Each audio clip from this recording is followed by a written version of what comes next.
안녕하십니까. 경영지도사 마케팅 2차 단기 동차 합격 빠르게 합격하기 강의를 맡은 심유빈이라고 합니다. 오늘은 첫 시간으로 오리엔테이션 어떻게 빠르게 합격할 수 있을까를 함께 그 방법들을 좀 알려드리는 걸로 시작을 하도록 하겠습니다. 저는 강의를 맡은 경영지도사 자격 취득자 그리고 현직 가수인 심유빈이라고 합니다. 저는 대기업과 공공기관 스타트업에서 18년 정도 마케팅 경력을 쌓았고요. 2020년도에 경영지도사 빠르게 동차 합격을 했습니다. 그 빠르게 합격한 내용들을 제가 수기에다가 써놨으니까 구글에서 경영지도사 단기 동차 이렇게 쳐보시면은 제 수기를 보실 수 있을 겁니다.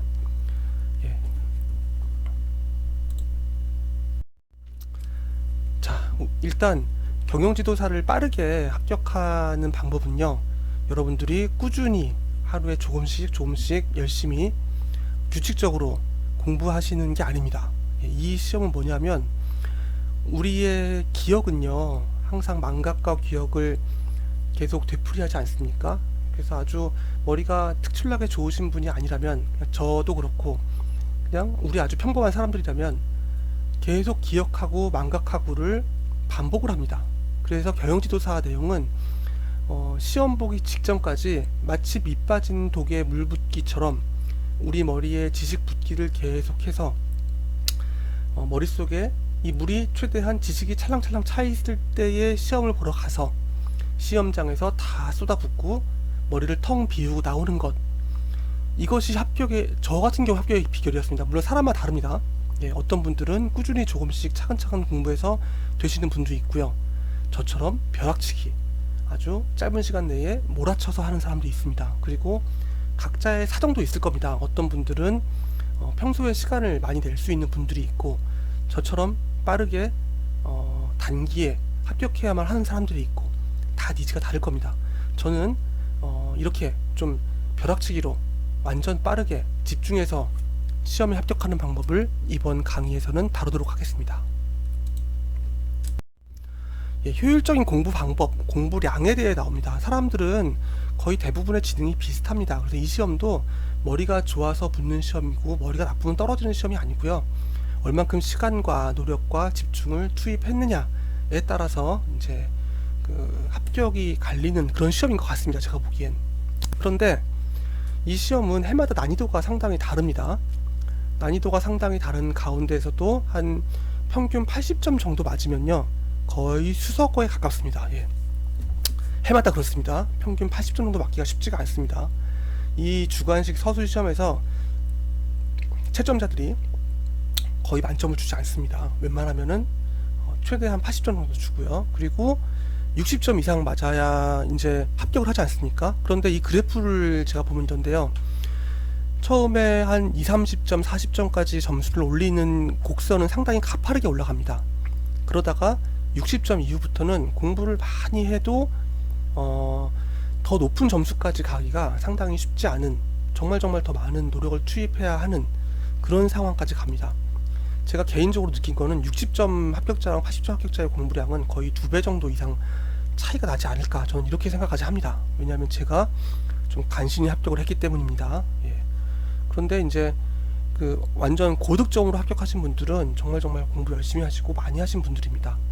그런데 이렇게 60점을 맞겠다라고 생각을 하고 공부를 하시면은 해마다 난이도와 합격자 수, 합격률이 천차만별입니다. 그죠? 어느 해에는 엄청 많이 붙는 해가 있고 어느 해에는 아주 조금만 붙는 해가 있습니다. 근데 내가 올해 시험을 치는데 이 시험에서 올해가 대박해인지 쪽박해인지 알 수 없지 않습니까? 그래서 실질적으로 이 시험에 합격하겠다라고 하면 좀 넘치도록 공부하는, 한 7, 80점 맞겠다라고 생각하고 공부를 해야 이제 그 어떤 경우에도 좀 합격을 할 수가 있고요.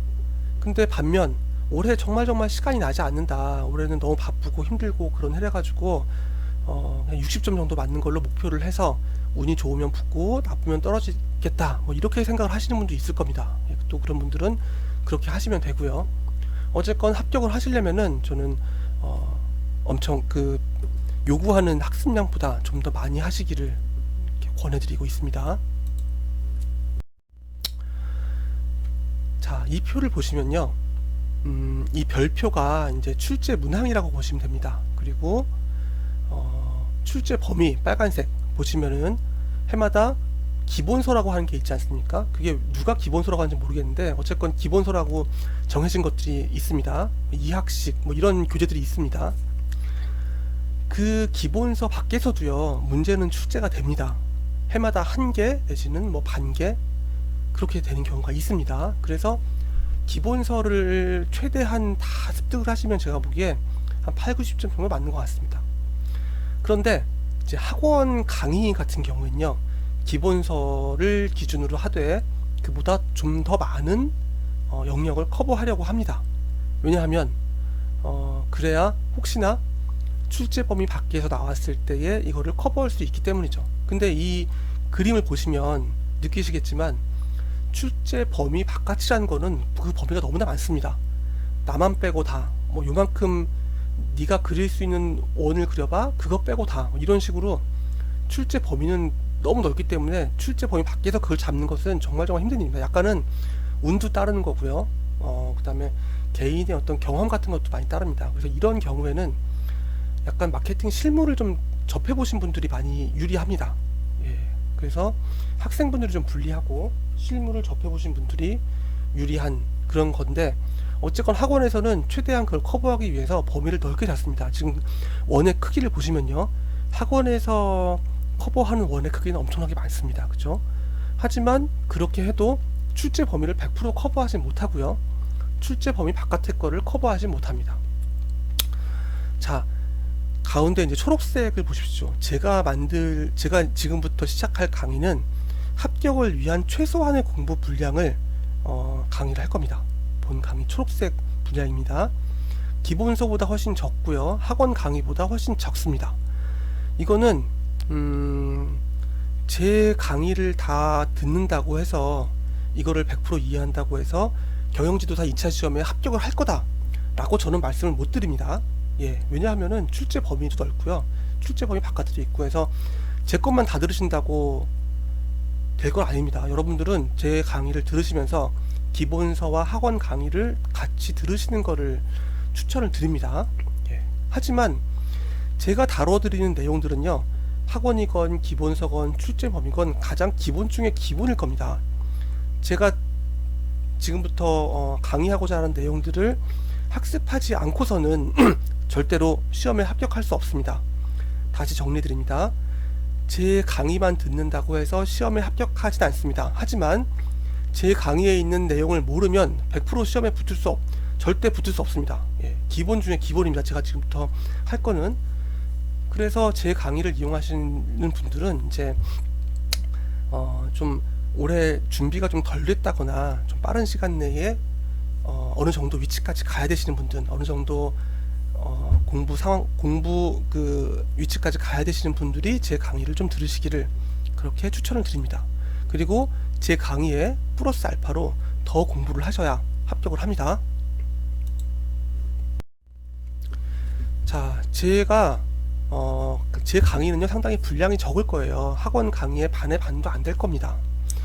왜 그런가를 좀 말씀을 드릴게요.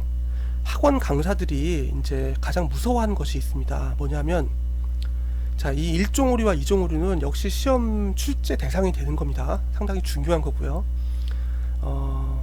지금 이 밑에 보면 그림을 보시면 1종 오류와 2종 오류를 좀 쉽게 이해할 수 있는 그림입니다. 남성에게 당신은 임신했습니다 라고 하면은 1종 오류입니다. 뭐냐면 이분은 임신을 하지 않았잖아요. 임신하지 않았는데 임신을 했다라고 하는 이런 경우고요. 2종 오류는 임산부, 누가 봐도 임산부잖아요. 이분에게 당신은 임신하지 않았습니다 이렇게 진단하는 것이 2종 오류입니다. 이 그림을 좀 보시면 1종 오류와 2종 오류를 생각하시는 데에 좀 많이 유리할 거예요. 그래서 지금 그거 설명하자는 게 아니라, 강사 입장에서는 강사가 여러분 이거 나옵니다 라고 짚었는데 안 나올 경우 그 강사의 신뢰성이나 내지는 그 강사의 명성에 큰 타격이 갑니까? 별로 그렇지 않습니다. 예. 강사가 나온다고 했는데 안 나오면 아유 내년에 나오겠네, 더 중요하게 나왔겠거니, 이렇게 나갑니다. 근데 두 번째로 강사가 여러분 이건 안 나옵니다 라고 짚었어요. 근데 나오면 어떻게 됩니까? 야, 저 강사가 안 나온다고 했는데 나왔어 라고 하면서 그 강사의 신뢰도와 그 강사의 평판에 큰 문제가 될 수 있습니다. 그래서 학원 강사들은 출제 확률이 매우 희박해도 강의에다가는 모든 것을 다 넣을 수밖에 없습니다. 그러다 보니까 강의의 양이 많아지고요, 강의가 상당히 방대해집니다. 근데 저는 안 나올지 나올지 모르는 거는 좀 다루지 않고요, 정말 꼭 나올 만한 것만 좀 다뤄서 컴팩트하게 만들고 싶습니다. 예, 1종으로 2종으로는 여러분들이 그 시험 범위에 있으니까 한 번 더 볼게요. 1종 오류의 경우 보십시오. 이 남성에게 당신은 임신했습니다 라고 했을 때 이 남성의 입을 피해는 무엇입니까? 자, 이 남성은 아, 내가 임신을 했구나 라고 하면서 태교를 할 거고요, 예쁜 생각, 좋은 생각 할 거고, 맛있는 거 먹을 거고, 그 다음에 잠도 충분히 잘 겁니다. 그러고 본인이 임신하지 않았다는 걸 아는 순간 좀 실망을 하겠죠. 아, 내가 임신하고 싶었는데 아니구나. 실망을 하겠지만 이분이 직접적이고 구체적으로 뭔가 피해를 입은 건 없습니다. 그죠? 근데 이종오류를 보십시오. 이종오류인데 이 임산부에게 당신은 임신하지 않았습니다 라고 말을 했다고 칩시다. 그럼 이 임산부는요, 술 먹고 담배 피고 늦게까지 무리하고 태교는커녕 막 폭력 영화 보고 이럴 겁니다. 이런 경우 어떤 일이 생깁니까? 큰일 나죠. 예, 이건 이 임산부 아이에게 직접적으로 큰 위해가 가는 겁니다. 그래서 여러분 1종 오류보다 2종 오류가 더 심각하고 2종 오류를 범해서 안 된다. 이거는 강의와 관계없이 여러분들이 알고 가시면 되겠습니다. 예, 이 강의는요, 여러분 제가 좀 쉽게 만들었는데요, 각 잡고 공부해야 될 때가 있습니다. 여러분들 책상에 앉아서 펜을 들고 종이에 써가면서 책장을 넘기면서 공부해야 될 때가 있고, 그렇지 못할 경우가 많을 겁니다. 특히 이 시험은 직장인들이 많이 보지 않습니까? 직장인 여러분들 실제 책상에 앉아서 책장 넘기면서 공부할 시간 별로 없습니다. 그래서 짜투리 시간 활용할 때, 예, 그럴 때 이걸 들으시기 바랍니다. 운전하실 때, 그 다음에 산책하실 때, 출퇴근길에, 예, 뭐 전 게임할 때도 이런 거 들었었습니다. 예, 게임하면서도 듣고, 그러면 뇌에 상당히 익숙해집니다. 내가 이런 단어들이 내 뇌에 익숙해지는 거랑 그 다음에 낯선 거랑은 상당히 차이가 있습니다. 그래서 제 강의를 들으시면서 경영지도사 출제가 될 만한 것들을 이제 최대한 익숙하게 뇌에 넣으시면 나중에 이제 책상에 앉아서 공부할 때도 큰 도움이 될 겁니다. 자, 이 시험은요, 아까 잠깐 말씀드렸었는데 내용을 생각해내서 이해하고 적는 시험이 절대 아닙니다. 시간이 없어요. 예, 시험장에 들어가서 6문제를 받아들고 100분 동안 써야 되는데 시간이 참 모자랍니다. 여러분들은 문제를 보자마자 답이 머릿속에 떠올라서 그거는 이미 손이 줄줄 쓰고 있어야 붙는 시험입니다. 예, 그리고요, 사실을 바탕으로 내 의견을 제시하는 시험이 절대 아닙니다. 그냥 교과서에 나온 내용들을 쓰는 겁니다. 자, 뭐 마케팅의 4가지 요소를 뭐 쓰시오 라고 했을 때 그 4가지 요소를 내 생각대로 쓰는 게 아니고요, 교과서에 있는 거 최대한 회상해서 그거를 그대로 쓰는 게 이 시험에 합격하기 위한 방법입니다. 예.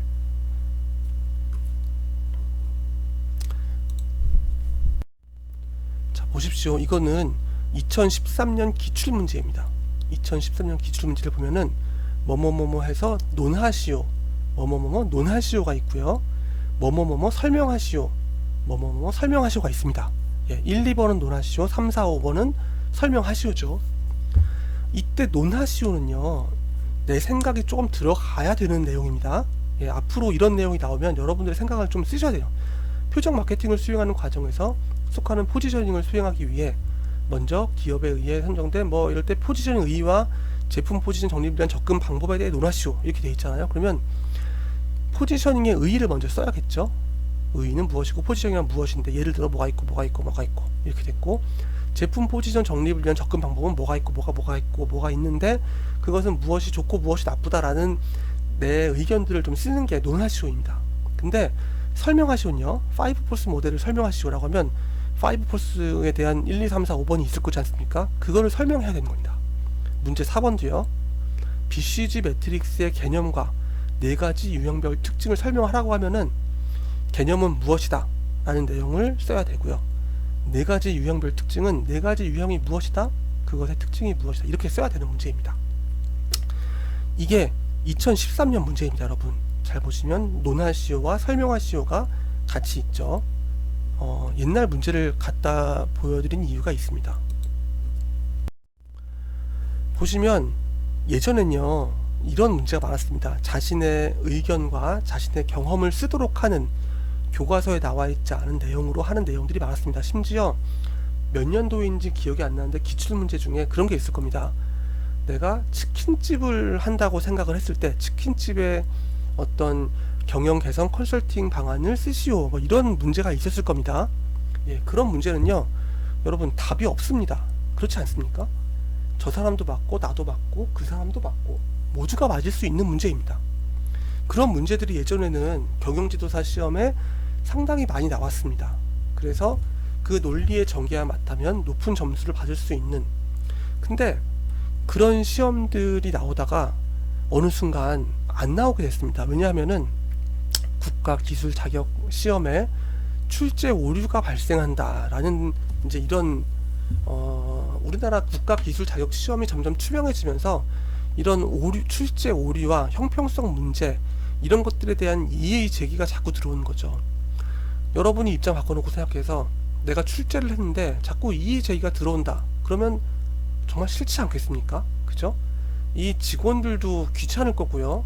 출제위원들도 내가 낸 문제에 대해서 여러 사람들이 이의를 자꾸 제기하면은 이게 귀찮습니다. 사실 다 끝나고 이제 출제를 하고 시험 보고 끝내야 되는데 끝이 안 나는 거죠. 그래서 이 출제위원들이 그 다음부터 이제 요 최근 몇 년간은 이렇게 이의가 발생하지 않을 문제들을 최대한 내고 있습니다. 그래서 작년도 기출문제 한번 보면 어떻습니까? 다 설명하시오, 기술하시오, 설명하시오, 제시하시오 이렇게 나옵니다. 이게 뭐냐면은 당신의 생각을 쓰지 말고 교과서에 있는 거를 그냥 쓰세요, 이렇게 얘기하는 겁니다. 이해하시겠죠? 예, 여러분들의 생각을 쓰는 문제를 내고 싶어 하지 않습니다. 이들은 교과서에 있어서 답이 명확하게 보이고 내가 이의를 제기하면 자, 이 교과서를 봐라 라고 하면 아주 쉽게 끝날 수 있는 그런 문제들을 계속 출제하고 있습니다. 자, 이 문제를 풀려면 어떻게 될까요? 문제 3번을 보시죠. 시장 세분화를 위해 사용되는 기준변수 5가지를 설명하시오 라고 하면요, 이 문제를 득점하기 위해 첫 번째로 할 일은 5가지를 쓰는 겁니다. 그죠? 기준변수는 다음과 같이 5가지가 있다 라고 뭐뭐뭐뭐를 쓰면은 일단 절반을 맞습니다. 그죠? 그리고 그 5가지를 설명을 하면은 나머지 절반을 맞게 됩니다. 그런데 5가지를 모른다면 어떤 일이 생기죠? 설명을 할 수 없죠. 5가지를 틀리게 해서 설명을 해봤자 다 틀립니다. 그렇기 때문에 이런 문제들 할 때 4가지, 5가지, 4가지 이게 뭐 있는지를 아는 것이 첫 번째 임무입니다. 여러분들이 공부할 거는. 그리고 그 5가지가 무엇인지에 대한 설명을 이제 이해하는 것이 두 번째죠. 근데 보세요. 5가지가 무엇인지를 아는 것은요, 암기의 영역입니다. 여러분들이 기준 변수 5가지를 이해하려고 하면은 생각이 안 납니다. 실제로 생각 안 납니다. 여러분 시험장 가서 5가지가 뭐였지 하는데 4번까지는 생각이 나고 1개가 생각 안 난다든지 내지는 뭐 잘 생각 안 날 수가 있습니다. 그래서 이거는 아예 시장 세분화 하면 5가지가 순식간에 툭툭툭툭 튀어나와야 돼요. 어떻게 튀어나오느냐, 여러가지 방법이 있습니다. 그건 좀 이따 말씀드리고요. 그 5가지를 설명하시오 하는 부분들은 다 외울 수는 없습니다. 그 5가지가 어떤 의미인지는 둘이 뭉실하게 이해를 하고 있으면은 뭐라도 썰을 풀 수가 있습니다. 그죠? 예. 자, 다시 한번 정리하겠습니다. 여러분들이 알 일은 이렇게 여러가지 개념들에 대해서 4가지, 5가지가 무엇인가를 암기하는 것과요, 그 4가지, 5가지가 무엇인가를 이해해서 설명해서 쓸 수 있도록 이해하는 부분, 그 2가지를 공부하시면 됩니다. 자, 그래서 이 시험은요, 처음에 이해를 하고 그 다음에 그 4가지가 무엇, 5가지가 무엇 이런 걸 암기를 하고요, 그리고 인출을 하는 그런 3가지의 단계로 이어집니다. 여러분들 이해하시는 건요, 인강을 보시거나 아니면 책을 보고 공부를 하세요. 그래야 이해가 빠릅니다. 제가 좀 이 강의에서 드릴 부분은 이 이해를 암기하는 것, 암기가 좀 어렵습니다 여러분. 예, 암기하는데 좀 더 쉽게 암기하기 위한 그런 것들을 본 강의에서 다룰 거고요. 인출하는 것도요, 옆에 사진을 보시면 연습장들이 쭉 쌓여 있죠. 이게 제가 공부하면서 썼던 연습장들입니다. 다 A4 용지 절반으로 접은 거고요.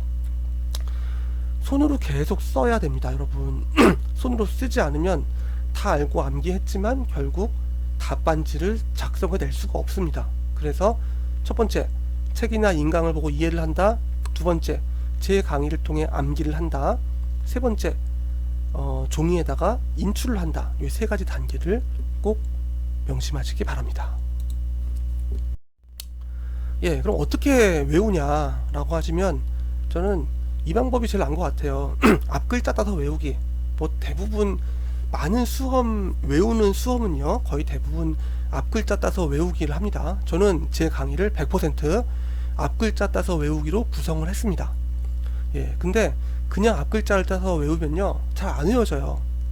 회상도 안 되고요. 그래서 좀 더 잘 외우게 하기 위해서 자극적이고 외설적인 표현과 억지스러운 스토리를 도입했습니다. 이것은 암기의 효율을 높이기 위한 장치입니다 여러분. 자극적이고 외설적인 표현을 싫어하신다거나 억지스러운 스토리가 마음에 안 드신다 하시는 분은 제 강의를 듣지 않으시는 게 좋을 겁니다. 자, 예를 들어보겠습니다. 소비자 행동론 중에서 구매 동기의 세 가지 분류입니다. 자, 이런 거는 문제가 어떻게 나오냐면 소비자 행동론에 구매 동기엔 세 가지가 있다. 이 세 가지를 기술하시고 설명하시오. 아까 문제 그렇게 나왔죠? 그렇게 나옵니다. 그러면 이 문제를 보는 순간 여러분들은 어떻게 해야 되냐면 동기의 세 가지가 쭈쭈쭈 나와야 됩니다. 순간 손이 먼저 반응해서 세 가지는 뭐뭐뭐였지? 라고 나와야 됩니다. 자, 그걸 하기 위해서 제가 이런 강의를 제공해 드릴 겁니다. 동기랑 관계. 예. 왠지 이 사진도 동기랑 뭔 관계를 하는 것 같죠? 예. 그럼 동기랑 관계라는 거를 시험지에 적어 놓고 이제 동기의 세 가지는 라이프 스타일, 관여도, 개성. 동기랑 관계를 보는 순간 라이프 스타일, 관여도, 개성이 좀 쉽게 떠오르지 않습니까? 예. 그리고 라이프 스타일에 대한 건 이해했던 거를 또 줄줄줄 쓰면 되고요. 관여도, 개성 전부 다 내가 이해했던 걸 쓰는 건 그렇게 어렵지 않습니다. 근데 라이프 스타일, 관여도, 개성이라는 세 가지 답이 나오지 않으면 그냥 망합니다 여러분. 세 가지 중에 두 가지만 나와도 안 되고요. 이 세 가지가 나와야 최소한 절반 이상의 부분 점수를 받습니다.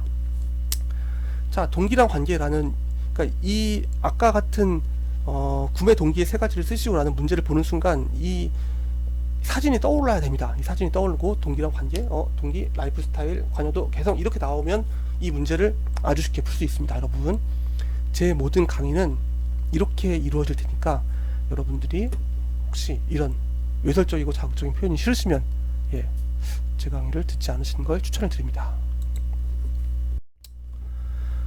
예, 저는 지금부터 열심히 강의를 할 거고요. 예, 제 강의를 이제 들으시고, 사실 다른 강의들은 좀 듣는 사람도 많고 소비하시는 분도 많아서 이거를 많은 분들이 들으면 광고도 달고 이렇게 할 텐데, 경영지도사 마케팅 보시는 분도 1년에 1000명 뭐 남짓입니다. 그래서 이 강의가 그렇게 많은 분들이 듣지 않을 거예요. 그래서 저는 제 강의에 여러분들이 도움을 받으셨다면, 예, 도움받지 않으셨다면 이제 안 하셔도 되고요. 도움 받으셨다면 여러모로 후원을 좀 해주시기를 부탁을 드립니다. 첫 번째, 후원하시는 분, 음원 사이트 멜론, 지니, 바이브 같은 데서 가슴속 깊은 사랑 이 노래들을 많이 들으시거나 내지는 다운까지 받아주시면 770원입니다. 예, 받아주시면 저에게 도움이 되겠습니다.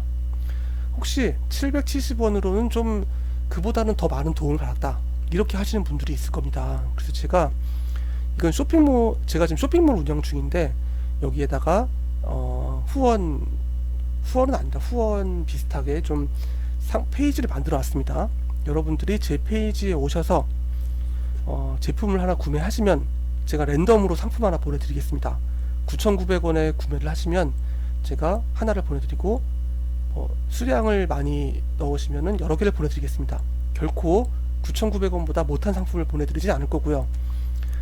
강의 파일과 그 다음에 지금 이 하고 있는 강의 파일과 그 다음에 랜덤 상품을 함께 보내드리는 페이지를 이 강의 요 밑에다가 제가 적어 놓을 테니까 여러분들이 후원을 하시고 싶으신 분들은 이렇게 해주시면 되고요. 혹시 전혀 뭐 도움이 되지 않았다, 이 강의 별로다 라는 분들은 예, 후원을 하지 않으셔도 괜찮습니다. 예, 여러분들도 저처럼 2차 단기 동차 합격하시기를 기원합니다. 지금부터 이제 강의를 시작하도록 하겠습니다.